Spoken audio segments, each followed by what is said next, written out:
Salve, ouvintes do FIAP Decode! Tá no ar mais um episódio do Boletim Tech da FIAP. Eu sou o André Davi, o seu host, que de novo tá num cenário um pouquinho diferente.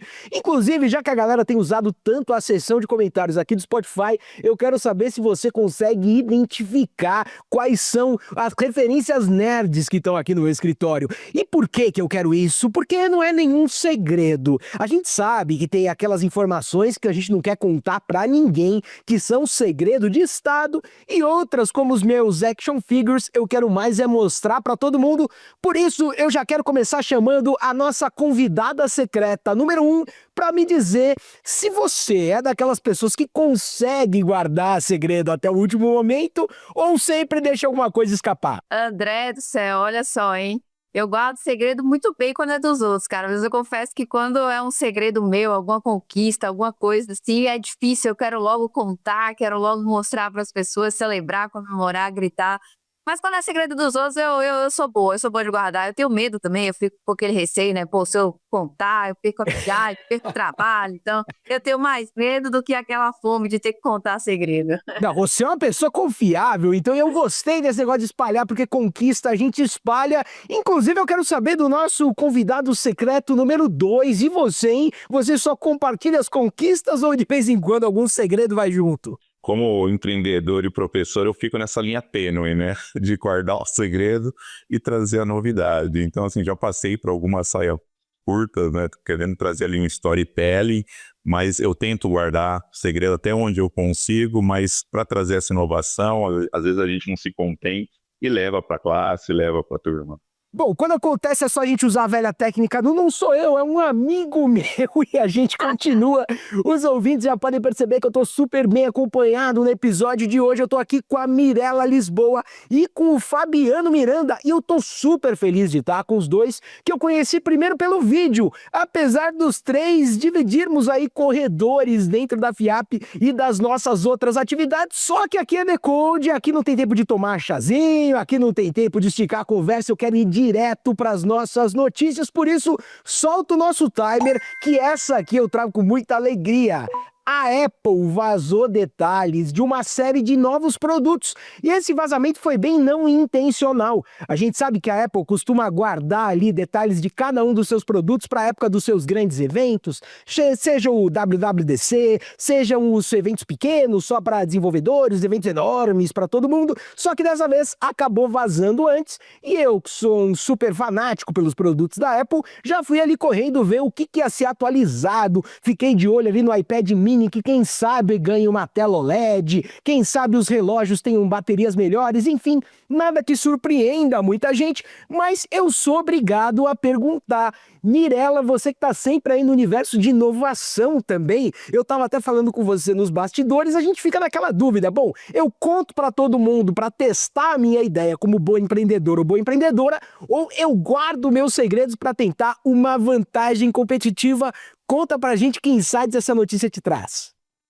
Então, o que eu fiquei pensando, na verdade, também é como o timing é tudo, né? No mundo do empreendedorismo, quanto mais você conta a sua ideia, você valida a percepção do seu cliente ou dos usuários, enfim, vai capturando aqueles feedbacks antes de você lançar o seu negócio, obviamente tendo esses limites, né? Bom, até onde eu vou, até onde eu não deixo de ser competitivo.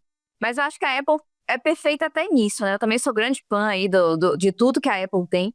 E eu pensei, caramba, você vê como o vazamento na hora certa gera buzz, porque assim, quando eu dei uma busca rápida, só falava sobre isso. Quando você busca a palavra vazamento, inovação, tecnologia, é essa notícia da Apple.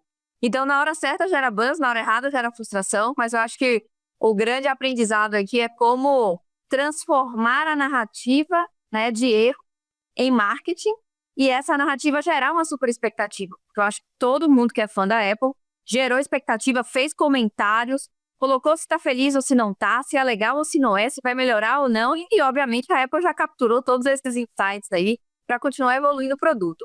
Eu não tô lá dentro para saber se foi erro, se não foi, se foi intencional ou se não, mas pelo que eu vi aí de repercussão, com certeza, se o objetivo era gerar expectativa e capturar para que caminho tá indo, é o clássico leve sua ideia para o mercado, teste, valide antes de gastar muito dinheiro e tempo em algo que depois não vai vender, né? Olha, você falando isso de já capturar as opiniões da galera, eu lembrei do Sonic feio, da época que ia sair o filme, e a galera reclamou, acabou melhorando depois. Fabiano, você que não é nada feio, o que você achou aí dessa escapada que a Apple acabou dando? E a gente não sabe se foi intencional ou não, mas como a Mirella falou, gerou todo esse buzz na comunidade tech. Bom, André, eu acho que às vezes pode até ser estratégico, né? Porque gerou esse buzz. Eu, como você, eu fui procurar também, como ela, comecei ali a pesquisar o que seria. Mas assim, a Apple tem credibilidade para fazer esse tipo de coisa, né? Então, se foi estratégico ou não, ela tem essa credibilidade.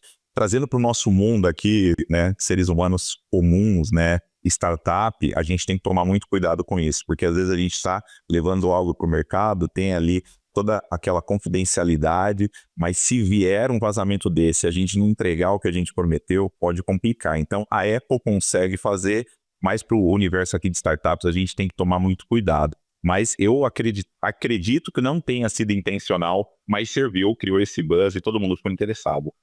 Fabiano, você falou esse negócio do reconhecimento, né? Depende da marca, a gente sabe ali mais ou menos os objetivos, e marcas conhecidas a gente costuma ter uma confiança maior.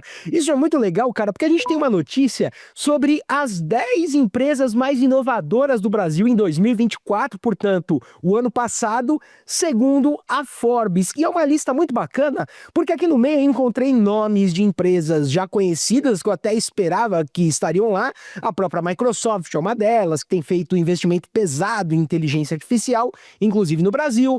O Itaú, que vários alunos nossos estão sempre com a gente aí também lá no Hipsters. O pessoal sempre aparece com alguma inovação, mas algumas me surpreenderam. A Fiat, por exemplo, tá como uma das empresas mais inovadoras, mesmo diante dessa avalanche de empresas chinesas trazendo seus carros para o Brasil.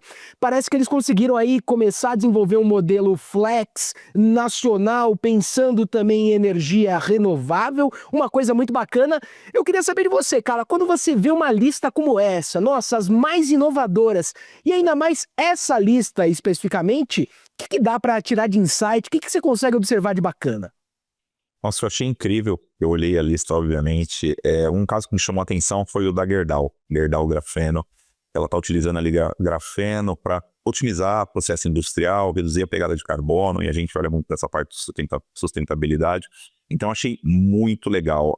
Algumas, como você falou, né, não surpreende, né? Deixa eu olhar a Microsoft, super normal. Agora, outras nessa lista, nesse ambiente que a gente está vivendo hoje, eu achei sensacional. E eu fiquei em cima porque uma das minhas formações é em Química, né? Então, minha primeira faculdade foi em Química. Então, eu comecei a olhar ali, essa parte do grafeno eu achei sensacional. Então, assim, tá de parabéns. Eu acho que top 10 ali tá de parabéns. É muito legal perceber como as nossas formações originais, como os conteúdos com os quais a gente mais se identifica no início, acabam também impulsionando as nossas paixões depois. Eu confesso que eu não tinha nem reparado na Gerdau, e quando você falou grafeno, eu falei, nossa, é verdade, eles estão lá por isso. Mirella, no teu caso, como que foi? Você bateu o olho na lista e falou, eu já sabia de tudo, ou você também se surpreendeu com algum nome que apareceu por aí? Não, sem dúvida, me surpreendi, inclusive porque quando a gente vê o título de uma notícia como essa, a gente já pensa, né, nas empresas nativas digitais, nas unicórnios, nas big techs, e a gente vê ali empresas tradicionais e centenárias, né? Bom, eu estou no meio do agronegócio, então é natural que me chamou a atenção ali duas representantes do setor sucroenergético, que é muito, né, adjacente ali ao agro. Mas sabe o que eu fiquei mais refletindo sobre a notícia? Porque fala sobre o uso intensivo da IA e como que essas empresas estão conseguindo inovar a partir da inteligência artificial. Mas no final do dia, a IA é uma tecnologia que habilita o potencial de inovação. Sem impacto, sem resultado, é mais uma tecnologia que pode não levar a nada. Então, eu fiquei pensando o quanto que os cases, né, conseguiram trazer resultados mesmo. Estão usando IA para uma determinada operação, automatização de um processo para gerar dado, para serem mais rápidas e trazendo números mesmo dos resultados ali dos projetos. E assim, na verdade, se a gente for parar para pensar das 10, a maior parte são empresas de negócios tradicionais, não são empresas de tecnologia, não vendem serviços nem produtos de tecnologia. Então, é muito interessante ver como as lideranças já estão conseguindo aplicar, extrair o melhor da inteligência artificial e sendo reconhecidas pelo mercado como empresas inovadoras.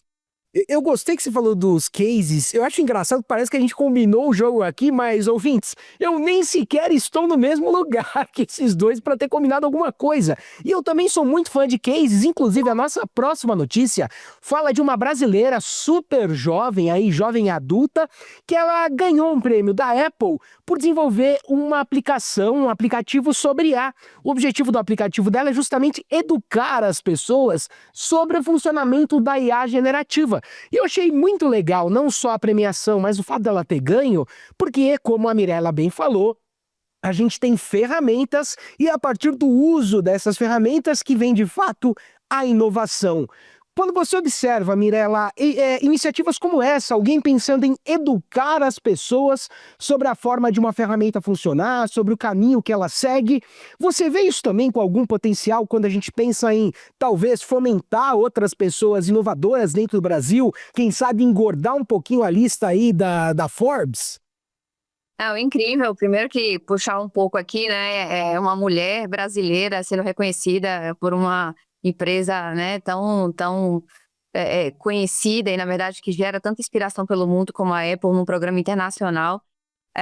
Então, eu fiquei muito feliz. Confesso que eu não tinha visto, de fato, a notícia antes, e aí fui procurar e vi o quanto que é importante também esse movimento. A gente só pensa no desenvolvimento, mas um dos maiores desafios é como educar e como fazer com que as pessoas consigam entender o potencial e o que as ferramentas de IA generativa podem, de fato, entregar de valor. E ter alguém olhando para isso dentro de um programa acadêmico eu achei incrível, porque no final também reflete a importância do papel da academia, né? E eu não posso deixar de trazer a referência aqui para o que a gente tem de Startup One, que é competição de startups, que é para criar novos negócios, e negócios que vão resolver problemas da sociedade. Então, assim, adorei todos esses elementos juntos e ser uma notícia tão impactante como essa. Inclusive, você falou de Startup One, foi de um dos episódios do Fiapcast que a gente gravou no ano passado, um dos que a galera mais curtiu. A gente vai deixar esse link aqui para quem nunca ouviu falar dessa tal de Startup One, mas para eu parar de puxar a sardinha aqui pro meu lado também, Fabiano, eu queria saber o que você achou. A Mirella destacou 2 pontos muito legais, né? Uma mulher brasileira, super jovem, se destacando numa iniciativa de uma das maiores empresas de tecnologia do mundo. É algo muito legal de observar, né, cara? Demais, demais. É um carimbo que valida, né? E abre portas. É algo assim, você vê o Brasil, que não tem esse track record todo, né? Se você for comparar com outras potências aí no mundo, de trazer inovação, de ganhar esses prêmios, e aí você vê uma brasileira abrindo essas portas, é sensacional, né? E assim, essas big techs começarem a olhar pra gente, para esse setor de inovação, essas mentes brilhantes que a gente tem aqui, é algo surreal. Então, assim, eu fiquei extremamente feliz. E eu acredito que é a primeira de muitas, tá? Que venham muitas outras agora, que nenhuma delas caia no problema da nossa próxima notícia de hoje, que eu confesso que foi um verdadeiro rebuliço. O que ocorre? As diversas empresas que estão oferecendo produtos de inteligência artificial, principalmente os chats, elas têm praticamente se degladiado aí semanas após semanas. A gente tem a OpenAI lançando cada hora um modelo novo, a DeepSeek, a Google, enfim. Cada empresa quer sair na frente nessa disputa. E a OpenAI lançou o ChatGPT-5, esperando que houvesse uma aceitação enorme da sua base de clientes, só que, na verdade, o resultado foi um pouquinho contrário. Muitas pessoas, eu me incluo nessa, reclamaram ali do comportamento, da demora do chat, das respostas não virem exatamente como vinham. Eu posso até dizer, a minha esposa é neurodivergente, ela tem lá um chatbot totalmente configurado, personalizado por ela para atender as necessidades dela, e com essa atualização o negócio foi por água abaixo, enfim, gerou uma complicação. Mas, ao mesmo tempo que isso aconteceu, a gente estava na IA Conference na semana passada e a gente estava comentando sobre o bom desempenho do GPT-5 quando o assunto é código. Quer dizer, Fabiano, eu tenho aqui uma situação de uma empresa que é praticamente top of mind quando a gente pensa em inteligência artificial. Essa empresa faz o que se espera, ela lança uma atualização do produto. Só que para a grande massa dos clientes dela, a percepção não é de evolução, é o contrário, é de um regresso. Como que fica nessa hora quando você tenta inovar e por mais que tecnicamente aquilo seja superior, na prática, para o cliente, nem tudo melhora? complicado, né, André? Eu até dei uma aula disso. No dia que o GPT-5 foi lançado, eu levei ali para minha turma como break news o lançamento e depois eu falei para eles, né? Olha, traz para a gente os insights. Então, para mim também teve algumas frustrações. É difícil você alinhar, né, essa expectativa a um lançamento meio que imaturo, né? Mas, como eu disse, o GPT também ele tem essa credibilidade, né? Mas você recuperar a confiança depois de um lançamento desse, eu acho que é mais difícil do que você atrasar o lançamento. Então, poderia ter sido feito de uma outra forma, mas acredito que o OpenAI ali vai chegar, né, numa solução até para ou fazer uma atualização do GPT-5 ou trazer já o GPT-6, mas eu fiquei um pouco frustrado. Mas para o código, como você disse, eu gostei, viu? Eu tô brincando, fazendo algumas experiências. E, Mirela, o Fabiano comentou algo que, de fato, né, a empresa OpenAI, ela já tem uma confiança ali por parte do público, até porque é uma das que ajudou a impulsionar esse momento IA generativa. Como que você enxerga esse lançamento que talvez tenha sido um pouco mais conturbado do que eles esperavam? Aqui até meu comentário, minha reflexão vai muito em linha com a visão pessoal mesmo de usuária, né? Eu fui uma dessas que sentiu essa... Opa, o que está acontecendo aqui? E eu concordo que não só a questão da credibilidade, mas tem também a insegurança da próxima atualização. Se vai me gerar transtorno, se não vai. Então, acho que gera toda essa dúvida, né, na cabeça do usuário, que não é o usuário técnico que entende do que está por trás ali na parte de código. E aí tem uma máxima que para mim vale, né? Às vezes vale uma entrega menor bem feita do que uma promessa vazia ou que, na verdade, existe uma régua alta expectativa e, na prática, não é bem aquilo. Mas tem outra coisa também que eu fiquei refletindo e que, de certa forma, a Apple, ao longo de sua jornada, principalmente lá no início, trouxe, né, como cultura, que também é a comunicação recorrente com o consumidor. Em diversos canais, e hoje a gente tem uma série de mídias sociais, a gente tem formas, né, de as marcas se comunicarem com as suas comunidades. E isso pode ser uma dica interessante, né, também trazer, se a gente vive num ambiente de risco, se inovar, empreender, envolve risco, envolve erros e acertos, eu acho que uma tática que pode ser interessante para as startups é sempre quando tem uma situação como essa, estarem estabelecendo comunicações mais recorrentes, mais próximas do usuário, para dizer, olha, aconteceu isso, a gente esperava aquilo, mas vamos lá, vem por aí, vai resolver. Eu acho que isso faz com que essa relação seja de comunidade mesmo, e não de fornecedor-cliente ou, enfim, né, usuário puramente dito. Mas realmente é um desafio. Eu acho que toda empresa muito inovadora, como a OpenAI tem esse desafio de como manter a expectativa no mesmo nível da experiência em todo momento que há uma atualização ou um novo lançamento dentro do seu negócio, dentro da sua tecnologia. Não é fácil, imagina a cabeça de quem está por trás ali, não só em tecnologia, mas principalmente no marketing, estabelecer essas estratégias de como fazer essas duas réguas se casarem, mas acho que o importante é isso. Eu acho que vale mais a consistência do que a velocidade. Até porque a gente tá vendo um recorte só, né? O nosso recorte. E eu digo que o recorte pro qual eu tô olhando agora, que é a presença dessas duas pessoas incríveis no Decode, me deixa feliz demais. Não à toa que passamos com sucesso pelos nossos minutos de notícia. Dá até tempo da gente trazer aquela curiosidade. E eu já adianto para você, ouvinte do Decode, essa aqui é uma curiosidade que você vai me ver trazer de volta em vários momentos do futuro. Já te explico por quê. A AOL, a empresa que fazia lá as nossas conexões à internet, nos tempos da internet de escada, entregando os seus CDs gratuitamente na nossa casa, ela simplesmente suspendeu as operações da conexão de escada nos Estados Unidos, o que, claro, simboliza um baita avanço, né? Quer dizer, então, que a gente tem a banda larga muito mais presente no mundo do que já esteve em qualquer momento na história.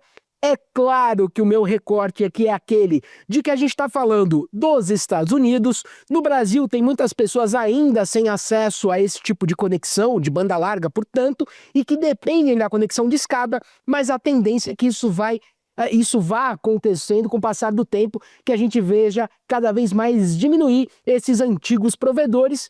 Por isso eu queria saber aqui nesse momento, curiosidade, vocês tinham muitos CDs da AOL em casa? Você tinha, Mirela, muitos CDs lá?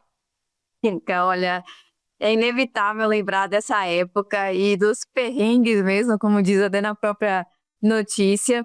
E sabe o que me lembrei também? Quando, né, a internet conectava e caía porque alguém atendia o telefone. Então, sem dúvidas, foi uma era de que a gente olha para trás e fala assim, nossa, né, o mundo já foi assim, a gente já usou esse tipo de conexão, a gente dependia de CDs e tudo mais, internet de escada para isso, mas é verdade. Por outro lado, eu fico pensando, gente, não é tanto tempo assim, tá? Não é mesmo. É outro dia, né, Mirela? E Exato, Fabiano, uma transformação grande, né? muito. Fabiano, você ficava esperando até depois da meia-noite para pagar pulso único e poder ficar curtindo na internet, cara? Acho que o maior problema era negociar com a família, né? Ou usar o telefone ou usar a internet. Mas sim, o que a gente está falando, mas aconteceu há 20 anos atrás, né? E o barulhinho, né? O barulhinho, assim, acho que virou o hino da nossa geração, aquele barulhinho da internet de escada. Era uma alegria. Você ficava esperando o final do barulhinho para saber que tinha dado tudo certo. E deu tão certo esse momento que a gente viveu, esse momento conexão dial-up, que estamos aqui hoje, nós três, conversando pela internet com a banda larguíssima, em tempo real, e gravando esse episódio que eu acredito que está fazendo os nossos ouvintes e as nossas ouvintes pensarem assim: André, quando é que você vai divulgar? Onde que eu consigo saber mais sobre a Mirela? Onde que eu consigo saber mais sobre o Fabiano? Do que eles estão falando? Por isso, essa é a hora de eu lançar essa pergunta. Mirela, onde você tá? Em quais redes? Do que você tem falado? Conta um pouquinho pra gente como a gente encontra. Boa, então, se procurar aí no LinkedIn por Mirela Lisboa, com 2 L's, Mirela, vai me achar. Eu falo muito sobre inovação, empreendedorismo, relacionamento entre corporações e startups. Atuo aí há mais de 10 anos no ecossistema de inovação e transformação digital em grandes empresas tradicionais. Então, todas as dores e delícias de relacionamentos entre corporates e startups aí fazem parte da minha jornada. E também estou aqui nos corredores da FIAP, porque sou coordenadora aqui da disciplina de MBA, que é o famoso Startup One, Discovery, onde os alunos desenvolvem aí projetos novos de startups, resolvem cases reais de empresas parceiras da FIAP, sempre tornando o MBA uma experiência muito além do conteúdo de sala de aula. Então, nesses 2 principais ambientes aí é possível me encontrar, sem dúvidas. Pô, sensacional, a gente vai chegar em peso lá, eu sou fã demais da iniciativa e do que os nossos alunos têm produzido também.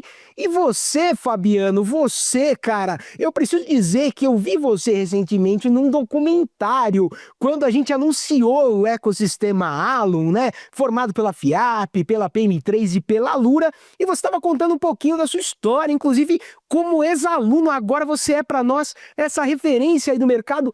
Conta pra galera que quer aprender com você, quer beber um pouquinho de conhecimento, onde você tá, em quais redes, do que você tem falado, cara? Bom, eu sou CTO, né? Trabalho numa empresa aqui, no mundo corporativo. Falo sobre inovação, falo sobre tecnologia exponencial, sobre gestão da tecnologia da informação. Adoro falar sobre IA, sobre essa parte, né, vanguarda da tecnologia. Eu estou no LinkedIn ali, Fabiano Miranda. Estou também na SoulUp, que é a minha rede, é algo que eu construí, que saiu do Startup One. Era um trabalho acadêmico, virou uma empresa e foi vendida recentemente para um grupo muito maior. Então, eu trabalho com isso, respiro inovação, estou nessas redes, né, além do Instagram, mas é só me achar ali no LinkedIn como Fabiano Miranda. Sou professor hoje da casa, tanto da graduação quanto do MBA, e para mim é um prazer estar falando e discutindo sobre inovação o tempo todo. O prazer é todo nosso. Eu ia falar o prazer. Eu ia sair aqui quase como cebolinha para os nossos ouvintes e para as nossas ouvintes. Mas é porque eu já estava pensando aqui como foi legal ter vocês dois nesse nosso episódio, contando, levando a gente um pouquinho além da manchete, ajudando a todos os nossos ouvintes a mergulharem cada vez mais fundo no mundo da tecnologia. Agradeço demais a Mirela, agradeço demais ao Fabiano e agradeço a você, ouvinte do Decode. Inclusive, hoje eu tenho um recado muito especial, hein? Você já percebeu que a gente tá em todos os eventos de tecnologia que estão rolando por aí, né? A FIAP, junto com a Alura, com a PM3, nós estamos lá. Então, meu desafio dessa semana é um pouquinho diferente. Você já encontrou com qualquer um de nós em um desses eventos? Conta pra mim aqui nos comentários do Spotify e aproveita, avalie esse episódio com 5 estrelas e, é claro, manda pra um amigo ou pra uma amiga sua que possam se interessar por ir além das manchetes. A gente se vê na semana que vem com mais Decode. O FIAP Decode faz parte da Hipsters Network, a rede de podcasts do ecossistema Alura, FIAP e PM3. Quer saber ainda mais sobre tecnologia e negócios? Acesse hipsters.network e siga o @hipsters.network no Instagram.